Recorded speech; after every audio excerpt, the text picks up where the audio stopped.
કે સ્વ પરનું પ્રતિભાસ, અવભાષણ, સ્વ પરનું અવભાષણ, એમ લખ્યું છે. અવભાષણ કયો, પ્રતિભાષણ કયો છે, જલ કે છે, એમ કયો, બધી એક જ વાત. એનો અર્થ જણાય છે એમ ન થાય. ના થાય, થાય કોઈ દી. એ જણાય છે તો પછી આચાર્ય ભગવાનનો કથન ખોટું થઈ ગયું કે જ્ઞાકાર અવસ્થામાં જ્ઞાયક પણ જણાયો કે હું જ્ઞાયક છું એમ એના જ્ઞાનમાં જાણવામાં આવ્યું. હું રાગી છું ને હું દેય છું એનાથી વિમુખ થતો થકો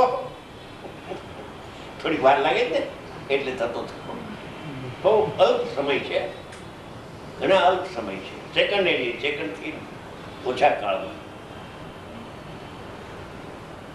સેકન્ડ તો ઘણો કાળ થઈ ગયો.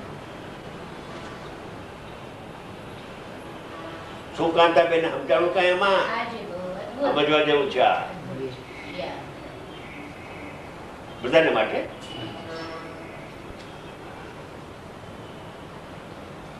મધુરી બેને પહોંચી ગયા, બોલો કાંતાબેન ની પાછળ પાછળ